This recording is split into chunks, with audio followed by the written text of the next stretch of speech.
What's up, good people? Welcome back to the world of Prince. And today's video is going to be giving my first impressions of how I feel about Undernight in Birth 2. I didn't really play the single player mode too much, but I mean, if you're into that, go into it. I bought this knowing full and well that I wasn't going to have like a full blown out story mode. So I mean, if that's something you're looking for, then this is not the game for you. In the single player mode, you can choose one of the characters and like go through their story and see what they're all, about, but I don't think it's like a full out story. I can go into some of it. Oh, they have, okay. Wait, I like this actually. You can go into the mission mode from here. Yeah.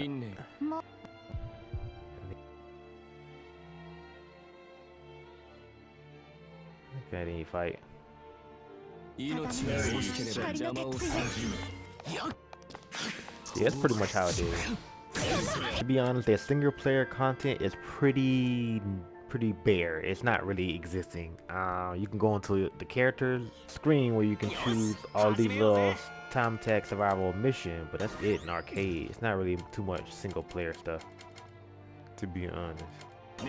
If you play Undernight in Birth 1 like I did, you already know the gameplay is pretty good. I mean, it's a little more strict. It's not as freeing as like another one of their games like Multi Blood, where you can move a little bit more free, in my opinion. This game's a little bit more technical, if you will. So they added 3 extra characters: Kuon, Saguri, and Kaguya. Those are the 3 they added besides the base roster, which makes 24. They already didn't have a fleshed out single player mode. So no, I think they could have added a little bit more than that. They could add a little more than 3. But I do like the 3 new characters. My favorite being probably Kuon. He's probably my favorite. But I think they're unique, like all the characters are. I think the combo system is really nuanced. Now, one thing I didn't really pay attention to in the previous game was all the defensive mechanics. This game has like so many different mechanics that I wasn't really paying too much attention to when I was playing the first Undernight in Birth. Like for instance, the grid system, you can use it to your advantage. When you have the grid, you get more damage, and like animation on the side. So just things like that. You kind of have a similar mechanic like in Multi Blood with the moon system, where you can kind of like stop time in a way, kind of like a Roman cancel. I like that mechanic. What's the other mechanic I didn't know about? The shield, where you cannot take chip damage. I think that's a really good defensive mechanic. And yeah, those are just some of the mechanics. And you can go into your sell-off state where you can do more than one, like a level 1 into a level 3.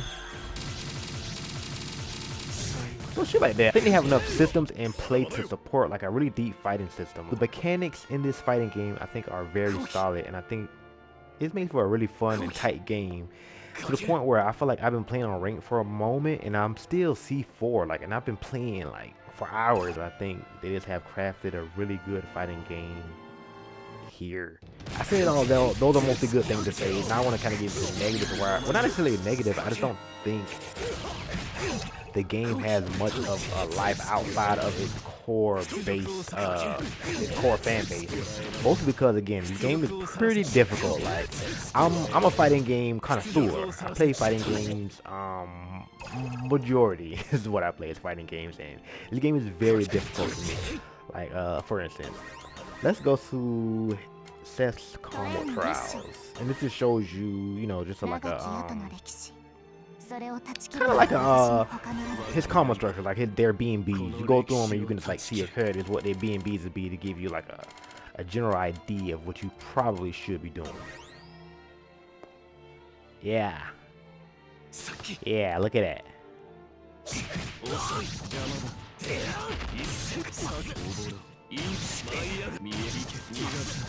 It's just crazy.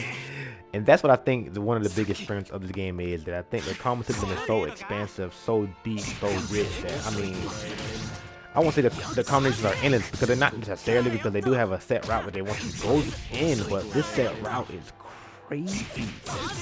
I don't think this is for necessarily a casual audience. I would recommend this if you like Dragon Ball fighters. If you like anime fighters that are deep and kind of difficult, to be honest. If you enjoy like a deep fighting game with deep system mechanics that can really have you learning for a very long time, I think you can play it for a long time and not get bored of it.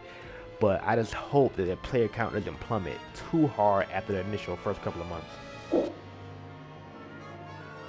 So to summarize everything, I think the game is lacking single player content. The single player content is lacking. I think that's one of the biggest downfalls this game is falling into, with that it's 2024, man. If you really want your game to be successful and reach a broader audience, you have to have single player content, because not everybody is wanting to go online. Like somebody like me, I want to go online. That's the only thing I want to do.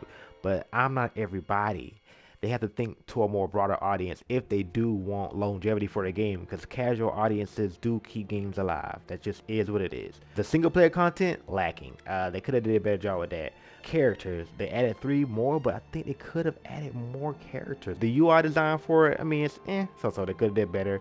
The online could feel more like, I think this is the overall problem, like with a lot of online games, like their online it doesn't feel exciting. Like it's not like as bad as like Mortal Kombat, like that shit is terrible, but it's not really giving.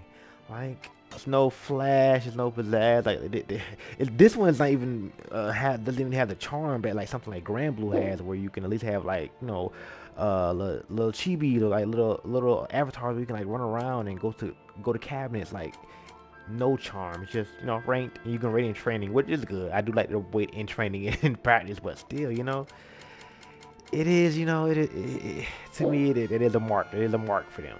But on to the good things is that I do think the visuals are well done. I think they have updated it from the first Undernight, and it does look more updated. It's still not up to the level of like a Guilty Gear, but I do think it looks slightly better than Melty Blood.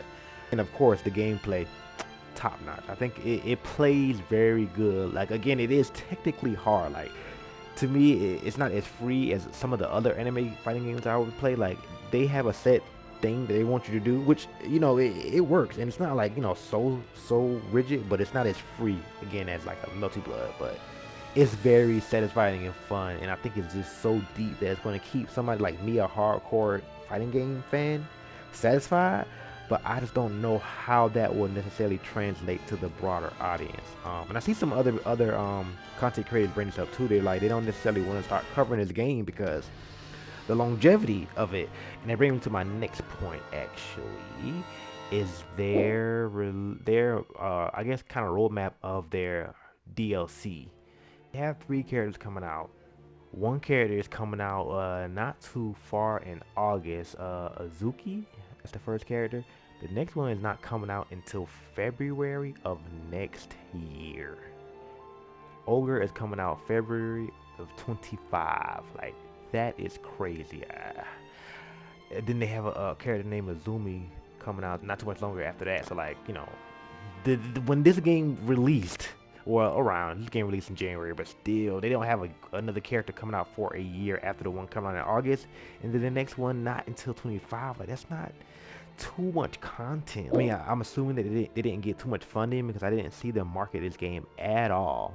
So yeah, I think this is another one of the things I have to knock on for, because man, you can't just have 3 characters coming out and expect somebody to be, or expect a community to rally around a game that's not having much content being put out. Like, I'm going to be into it. Me, yes, I bought it day one. I even know I bought it early. I bought the deluxe edition and pre-ordered it because I liked it. I liked the first Undernight. The only problem is they didn't have rollback netcode.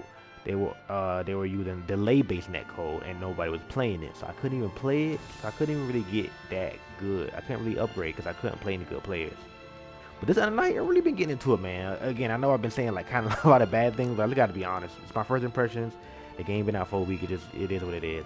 I'm probably going to be making content still on it, but it's just like, eesh, this roadmap is not looking too good, and they didn't do anything with the single player content, man. So I don't know how that's going to affect the game. At the end of the day, I do think the game is fun. The game is very fun. Fun factor is there. Let me know what you guys think below. Have you bought Undernight In-Birth 2, or are you like everybody else in the world, you just bought Tekken? Let me know. This has been Prince, and I'm out.